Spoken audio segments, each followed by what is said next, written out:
What's up, guys? Welcome back to the channel. In this episode, you guys are going to be seeing a little bit of our hectic week that's going on. So happy Friday. If you are tuning in for the first time, obviously smash that subscribe button. Hopefully you like what you see in this episode. If you're a Mustang guy, you don't even need to see what's going on here. Just smash subscribe because obviously you're going to be satisfied. In this episode, we are covering a lot of stuff. So let's get right into it.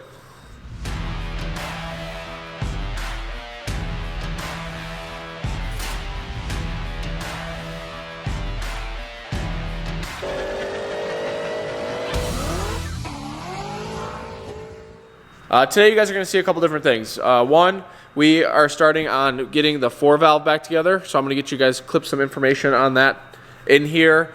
We have the motor complete. It is ready to go. It's got all sweet powder-coated components from Bullseye for us. We basically did our typical powder coating job on these. Are valve covers, pulley bridge, timing cover, and that's about it. That's the majority of what you could see when it's in the car. I think we might start doing the accessory pulley for the idler on the auxiliary, but totally 100% not necessary. I think on Dan's car we'll probably powder coat these. We still want to get the stickers off on that. Just miscellaneous odds and ends, totally not needed. I would like to do this bracket also, but you cannot see it when it's in the car. But it would be nice to have a black alternator in this bracket black, you know. That's pretty much it. But anyway, it looks pretty good. A handful of things that we still have to do to this are new fuel lines. We got to switch to PTFE instead of this push lock stuff. New vacuum lines. Make sure why they cut this wire is okay to be cut and maybe cap it off properly. Yeah, right. It's probably for the boost bypass valve or dump solenoid. That's what we're guessing. Not guessing. It's based on location. That's what it looks like. This vacuum line's like really soft and it like comes right apart back here. So we're gonna kind of just change this up a little bit and get rid of the blue. Otherwise it's all together, harness is all on. We're going to take it off tomorrow, get the clutch, bell housing, all that stuff on it on the back. We got to change the pilot bearing, I forgot about that. And put motor mounts on it. I can't find the hardware for them, so I'm going to get some new hardware for them, unfortunately. But shit happens. So that's the 4-valve build. You guys will see a little bit on this, putting the heads and stuff on it. I'll put that in here. Dan has been working very hard on Chris's car. So this car had a Pimp XS. We took it off because we, let's just say for lack of better terms, we didn't know how to use it properly. So not to get in an argument with anybody over the Pimp XS system, we're just going to say that it was not a good fit for us. So we took it off. And we put a Holley Terminator X on it. Now this car's been cursed forever. We don't agree with the fact that it's a standalone system that still uses the factory junk that shouldn't use. Yeah, that's true. That would be the main reason why we don't like it at all. Yeah. Which is the same reason why we will not sell you a Terminator X. That's for a Fox body. Now the main benefit is obviously the TFI seems to be like a problematic piece of Fox body ignition. So you get rid of it with a dual sync distributor. You don't have the PIP sensor failures. You don't have TFI failures. I know a lot of people have their Motorcraft TFI that's been in their car for 70 years and it's never going to have a problem, and it never has. That's awesome. But when you do have one and you go to the parts store and you get a replacement and then that one doesn't work, and then you go to the parts store and get another replacement and then that one doesn't work, and then you go to the parts store and get another one and that one doesn't work, then you've already wasted the amount of time it would take to just purchase the dual sync distributor. Pimp XS supports the dual sync distributor with a lot of wiring modifications. So we actually had one for this car that we were going to try to put in, but once we ran into these other issues that were unrelated, it was like, forget it. We're just not. Maybe we're just not Mega Square people. Maybe there's some kind of secret to running it with good luck. But the two that we've had have given us problems. Luckily, the red one, which you'll see, the red notch is no longer here. That one left, and that one's working pretty good. But we ran into an issue where the data connection cable, the serial port that allows you to data log and tune it, if you moved it around, the TPS signal would die, and then it would no longer give it throttle enrichment. It wouldn't let you rev the car without it lean popping through the intake manifold because it wasn't giving it any fuel. So another stupid quirk that we spent 3 hours trying to figure out, where the heck is this TPS signal going and why is it being a pain in the ass? All to come out that it's something that's like irreparable. You gotta take the computer out, send it to Stinger, have them look at it. They're probably gonna say that they didn't find any issues with it, send it back, and then we're gonna put it in, and then it's gonna have another problem. So, I digress. Otherwise, it ran pretty good. Once we got the cable to the TPS to be fine. I mean, this is what we were doing with it like 5 seconds after we got it running consistently.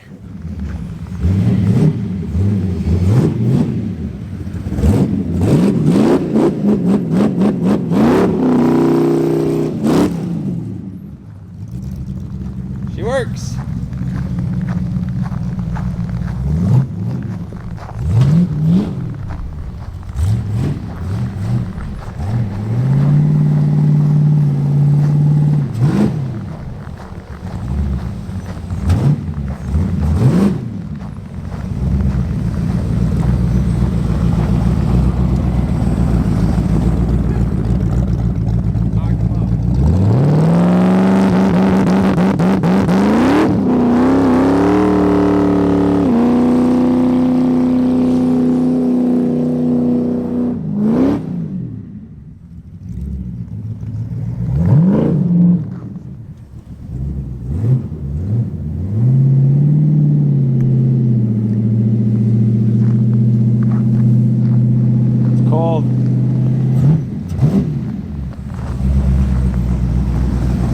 I think that's a wrap on Jeremy's car.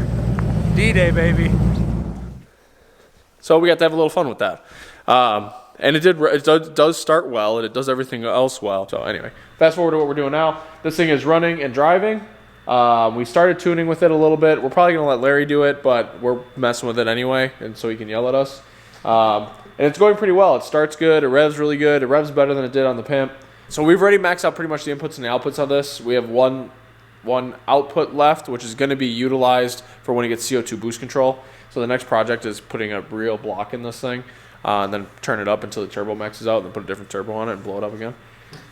But the problem was we got this thing all together. Dan busted his ass for the last like 3 days getting this thing completely squared away. All the gauges are working, which are all aftermarket, and it just totally killed it. And then when he plugged it in and we tried to run it, it had a temp sending unit issue with the coolant temp and air temp, like reading like off the charts, and then you'd unplug one and they would like go down to 60, and then you plug one, not the other, and then it was just really, really weird. We diagnosed it all. We started chasing back the harness and checking resistance and checking continuity and doing all the stuff that we... Everything checked out. Yeah, doing all the things that we didn't want to do, which is why we just put a Holly on it instead of chasing these same types of problem with the Pimp. We changed the ground setup on it, and that didn't make a difference. So we luckily had another Fox body Terminator in stock and tried that computer, and Lo and behold. worked like a charm. So we got a bad Terminator X out of the box. So we called, got it warranted. They already got us the new one here. Now the car's up and running, and yeah, unbelievable. It would be the car. This would 100%. If you got, I don't know if we put enough of this car on the channel for you guys to see how often it kicks us in the dick, but if we did, you'd be as little. I don't know how to say this. You would be as little surprised as we are that this happened to this car, because it's 100% par for the course.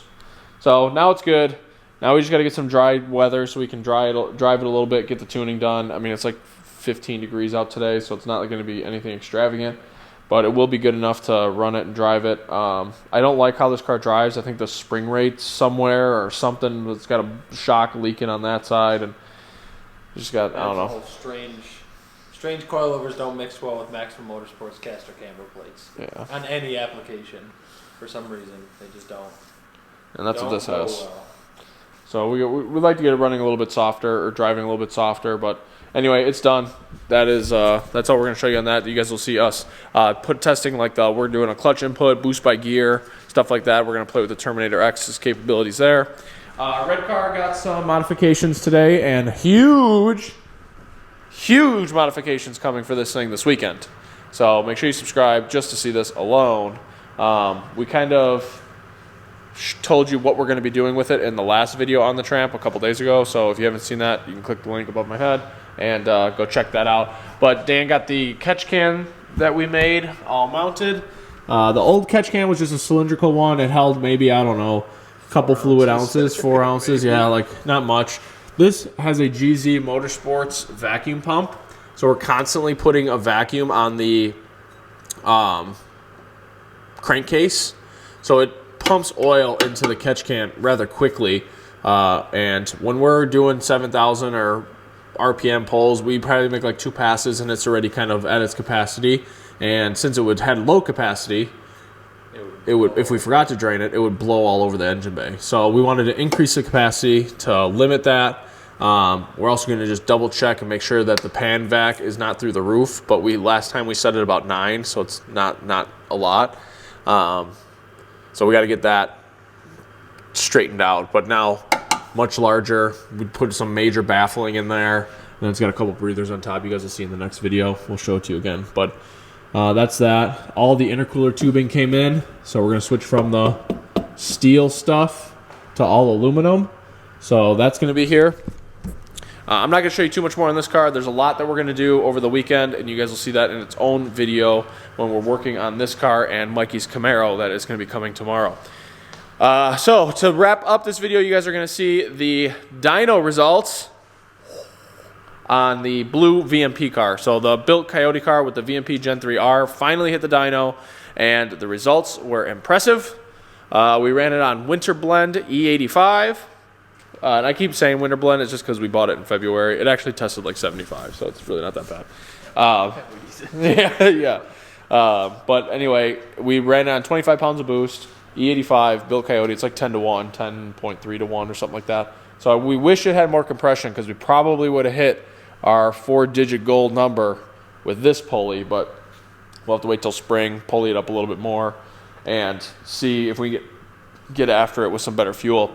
All right, let's get into those videos so you guys can check it out.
Anyway, you guys saw the updates on all the cars that are going on, except for one.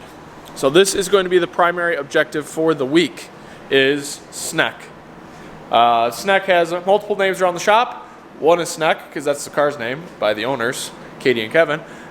2 is Smokey Joe, because this thing consumes like a quart of oil every 500 miles and blows it right out the exhaust.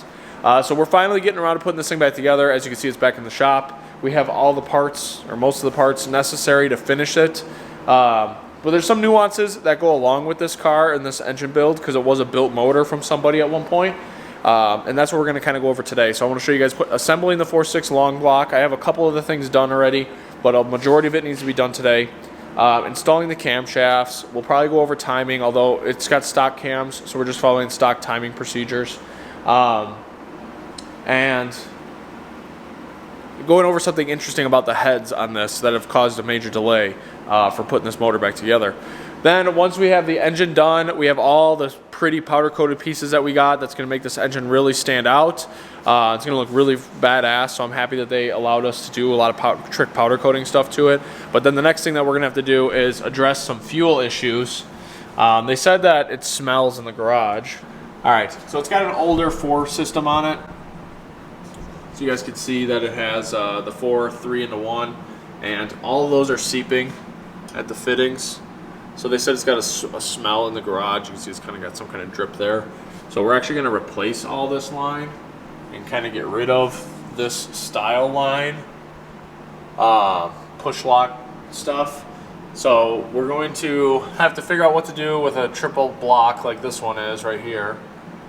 And it's got 3 pumps, which this car really doesn't need 3 pumps, but it's got them. And these are all chewed up from dancing around and getting hit by this rear end, and this is all dented from getting hit by the rear end. So I'll probably bash that in some more so it doesn't continue to cause problems.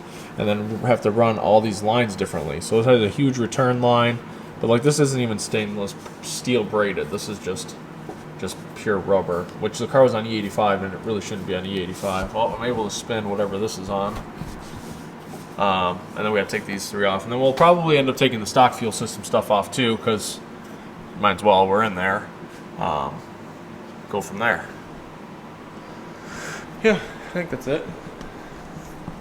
And then of course we gotta put it all back together. So there's some miscellaneous wiring on it, like the fuel pump wiring, that's kind of meh. So we'll be addressing that. But for the most part, let's get started on some of the information on the long block. So the motor doesn't have a lot of miles on it, unfortunately. So like all the timing components are in good shape. So we're going to be reutilizing the updated timing components. Everything just needs to be cleaned. We did get, so they said that it was kind of like a noisy valve train-ish. So we got new lifters from Trick Flow. So I got to get those soaking in oil.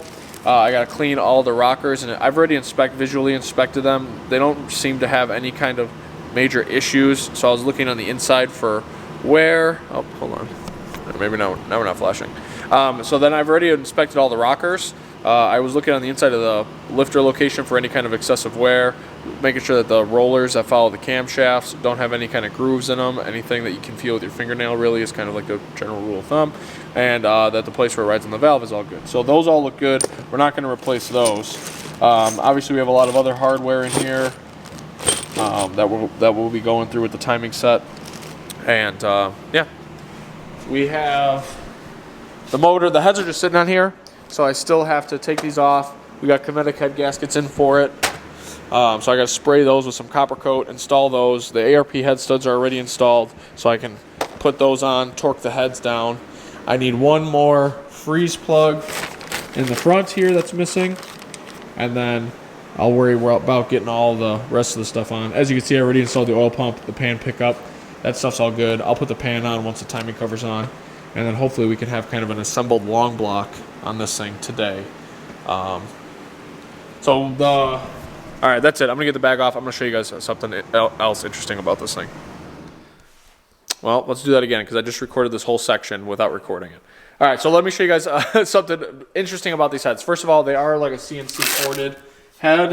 It's got like a stage 3 port in it with oversized valves. Pretty cool trick setup. It's a badass head that's on this. In fact, it's so badass that they did something that's unique. A lot of times people have seen that these cam towers get scored up. So one fix for that is to pretty much line bore them, and then you run a cam bearing instead, which this has. Now that's great, and some people have seen that they actually see power increases from this. Unfortunately, it's a huge pain in the ass for us to do this. You know, you don't not just throwing camshafts on. There's 5 different cam bearings that it uses, because the top inside 4 are different from the bottom inside 4, and then these corners are different than those corners, and it's kind of annoying. But I went through, laid them all out, made sure they're all accounted for, make sure that they all fit properly where they go, make sure that the oil holes line up with the oil, where the oil is going to get fed to them, to make sure that they're all good, because this did have a couple cam bearings that were really ugly, along with main bearings and some other things. But the cam bearings was one thing that didn't look good. So we went ahead and double checked all that stuff, and now it's good. So it does have upgraded valve springs, stock camshafts, which will probably be a modification for the future on this car, because it would really benefit from camshafts in E85. This car would probably be a monster. As far as the engine goes, I'm going to take the heads off. I'll show you guys what pistons we put in it. We did put pistons in it. We had to use a new block because the old block was 20 over, and we needed to bore it more, and we didn't want to take it more than 20 over. So this is a new texted block that we got. Same crank, same rods, but then we went to a 10 over piston with a little bit more compression. It should end up about 9.6 to 1 now. It was about 9.8 with the pistons that are in there, but then we just ran a little bit thicker head gasket, try to get to 9.5. So it's going to be a good combo. Once again, if they put on E85, the car will have a lot of potential. On pump gas, you're really limited to the fuel. So, you know, I don't expect it to really light the world on fire on pump gas, but at least it's there. So they can run a little bit less boost, probably make the same or more horsepower, and be really happy with it. So I'm going to pop these heads off because they're just on there with a couple head studs. Take those off. They're clean and ready, but we have to spray the copper coat on the gaskets. We just copper coat all MLS gaskets. Put those on, put the heads on, torque them down, and then we'll get into valve train upgrades.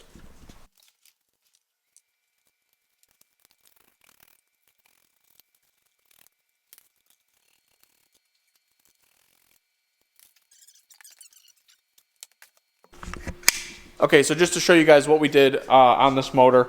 So this has a forged piston up top. This is actually using a Coyote crankshaft, and that has a little bit longer stroke. So Mark had to cut the top of the pistons down just a little bit to obviously get the proper, otherwise they come out of the deck too high. We actually talked to Diamond about this, and they said that if you do that, they just do this before they send them out. So it's pretty much the same thing.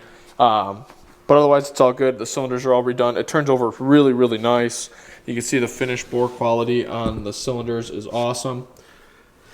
So we're really happy with it. Obviously, we use Mark for a lot of our higher end builds, and this is one that we wanted to make sure not to shortcut at all. So it's all set up really nicely. The deck surface is really, really smooth, just like the MLS is requiring. The heads needed some work too. They got a handful of new valves on both sides. The guides on the exhaust were all wiped. It got all new valve seals. We're just trying to eliminate any reason why it burns oil. And this one has a handful of different reasons. It could have been the PCV setup. It could have been the exhaust guys. There's just a bunch of reasons why this thing, all little reasons why it adds up to burn a bunch of oil. So, so those have been 100% gone through. This has been 100% gone through. And now it's time to put it together.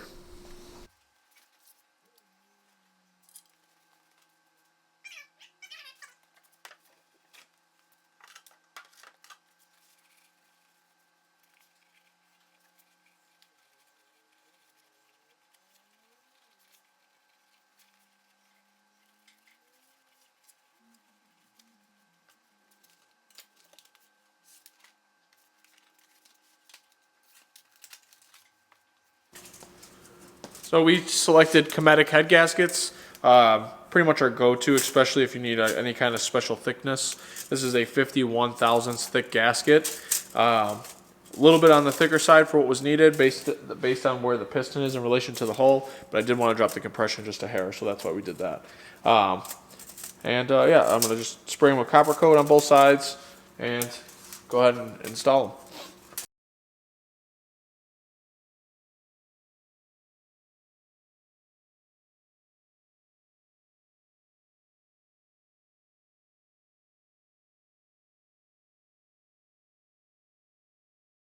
All right, I just got to grab the ARP hardware. We're going to torque all this stuff down. The battery's going to die, but we'll catch back up once we start doing valve train stuff. All right, and that concludes this video. So once again, if you're still watching, please smash the subscribe button down below. Check out some other videos on the channel. Make sure you leave a comment, drop us a thumbs up, all those fun things. We will see you guys in the next video. You guys will see us working on some familiar faces.